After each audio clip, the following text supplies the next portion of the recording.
Welcome to 5 Steps to Assessing Community Needs. This video will introduce you to some simple steps to take as you begin assessing your community needs. First, let's begin with a few important points about needs assessment. A community needs assessment helps identify your community's needs, assets, services, and institutions. It is an essential part of community engagement because it includes voices from a wide range of stakeholders and interested citizens in the community.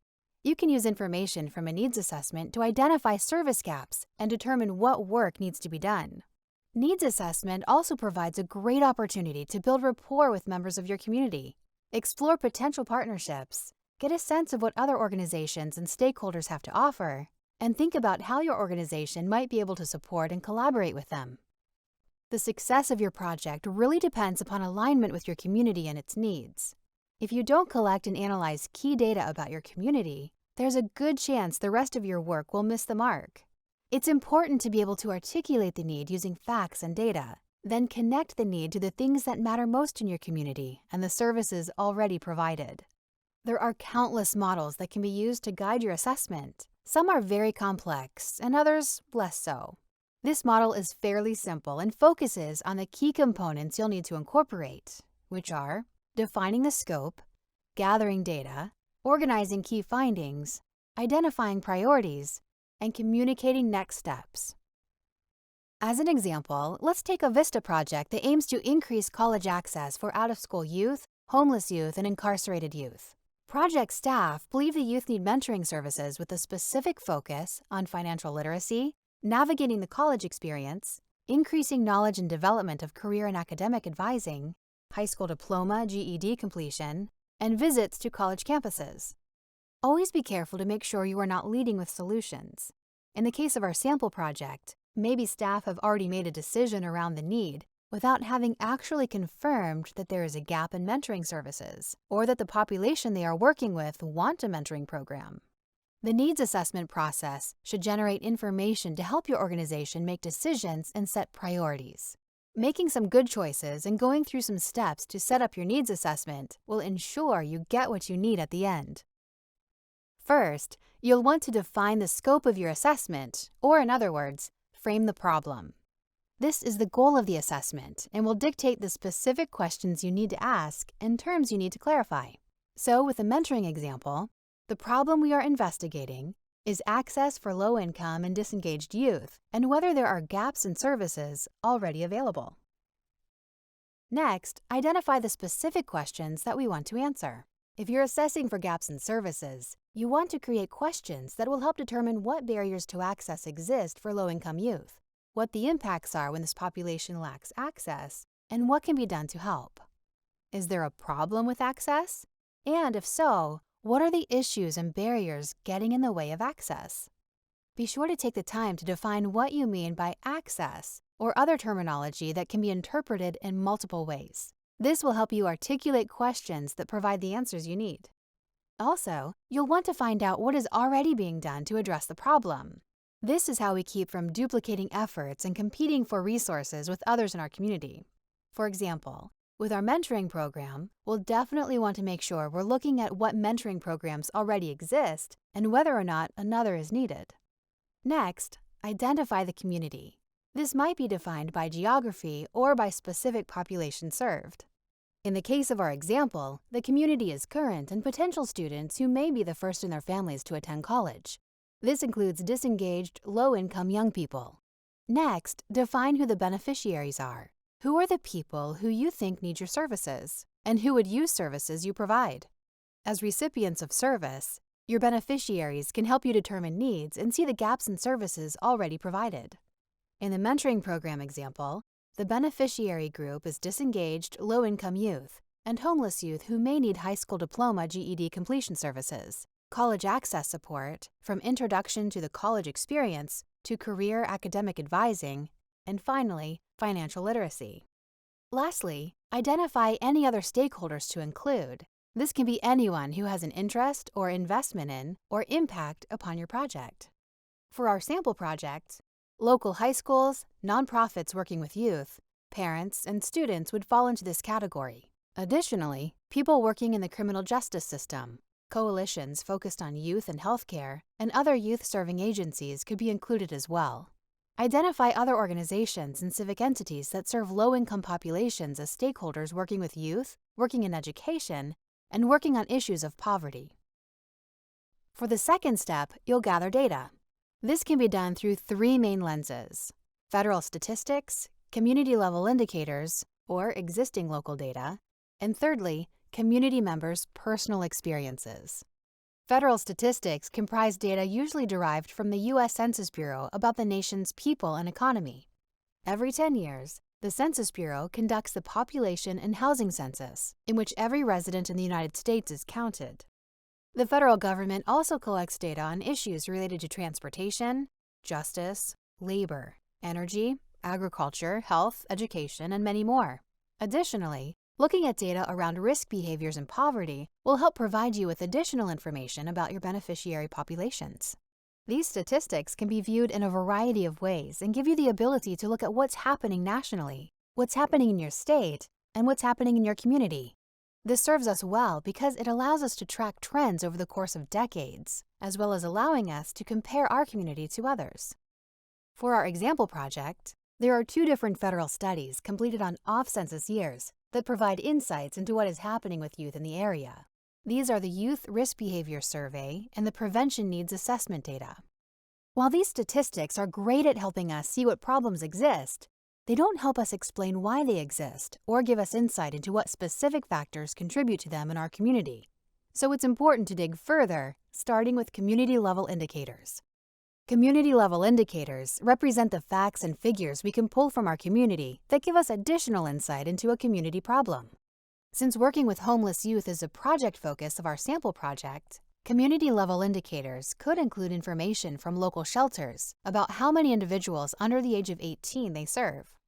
These aren't numbers you would find at a national level, but they are available locally and give a lot of insight into the need you are addressing.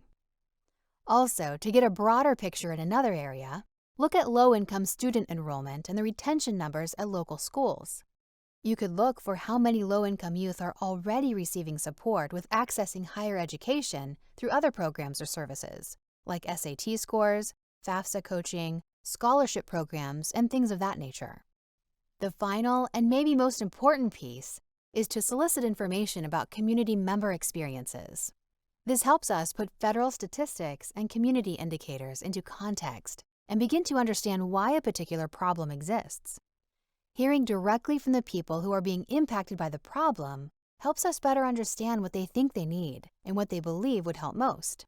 Just remember, the goal is to paint a comprehensive picture of everything happening in your community and all of the resources that may represent possibilities for your organization. This will help ensure you aren't duplicating services, and also give your and your organization's decision makers a sense of what is available to work with, who you might partner with, and where there is energy for the cause in the community. Going out and talking to people in your community will be invaluable, providing you with firsthand information from a wide variety of stakeholders. There are many tools you can use to gather information. Make sure to check with your organization to see what methods of community outreach have been used before, what was successful, and what was not. And don't be afraid to research a variety of community outreach strategies that haven't been done before. Just be sure to share your approach ideas with your supervisor and other people who will make the ultimate decision before moving forward. The third step is organizing your key findings or summarizing your assessment. This requires critical thinking and the ability to go through a lot of information. You'll want to work with your supervisor and advisory committee to sift through it all and tease out the most salient points. Not because you're not capable, because this step is best served by the engagement of multiple minds and multiple perspectives. Because the volume of information can sometimes feel overwhelming, identify categories to work with and help sort out your thoughts. There are several models you can use to process the information, but for most purposes, you only need 3 buckets to sort information into: clarifying the problem, summarizing existing services and resources, and identifying gaps. This process will help you confirm that the problem you are working to solve is based on the data. Second, you'll be able to summarize the information you gathered about relevant resources and services in your community. These are your community's strengths or assets, and are often found through asset mapping exercises. This is where you'll drop in your list of community partners, programs that are working on the same or similar problem you are, and community resources that are currently being used or could be used to address the problem. The final piece is to identify the gaps in services or the weaknesses in your community regarding the problem you are trying to solve. Information about gaps in services may show up in all of your data categories. You may find this information when looking over federal statistics to help you better understand the barriers for your target populations. You may discover a community indicator that helps you better understand why your target population is struggling. Most importantly, you'll hear about gaps and weaknesses directly from your target populations and partners when collecting information about community experiences through surveys, interviews, and focus groups. It's important to spend the bulk of your time with this data source as you try to identify gaps, because the community members will tell you which gaps are having the greatest impact on them. It's not uncommon to realize that you need to answer another question or gather a new piece of data based upon what you find when you organize your key findings. If that happens, go back and find the information you need. This process isn't linear, and I would recommend not moving on until you have all the information you need to make sound decisions. We've got one last major piece, which is setting your priorities. Assessment activities should produce information that can assist organizations in decision-making and setting priorities. As you look at your key findings and reflect on your project goals and organizational mission, ask yourself the following. What is our vision for the future? With the example project, you want to answer what increased access looks like for the population you're trying to empower. Next, ask what is already being done to support that vision. This is where you are listing out existing services that support your target population. The next question is, what gaps exist? This is where you're going to reflect upon what you heard from your beneficiaries and stakeholders regarding the barriers that exist and the things that are not working. The next question is, what opportunities exist? Here, we turn the gap into a possibility. So instead of saying, for example, there is no transportation available for our target population to reach campus, we say, there is an opportunity to have a major impact on our target population by addressing their transportation needs. It may feel a bit redundant, but reframing the gap as an opportunity puts our thinking into a creative place and helps us move forward. The final question is the most important one.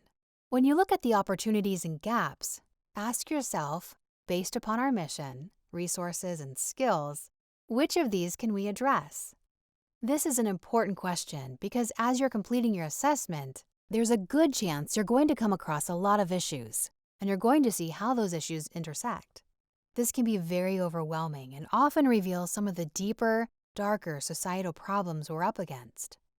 Things like how race and gender influence poverty, and how our economic system disproportionately impacts certain populations. You're going to identify a lot of problems that need to be solved, and you need to be honest with yourself about which problem you can solve. Finally, make sure you communicate your next steps back out to the community. This includes everyone in your organization, staff, board members, advisors, and others. Everyone should understand the work that was completed and how the results are being used. Next, you'll want to share with your partners.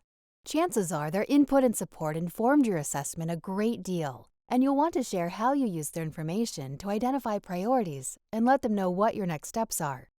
Finally, you'll want to communicate your findings and next steps to your stakeholders and beneficiaries.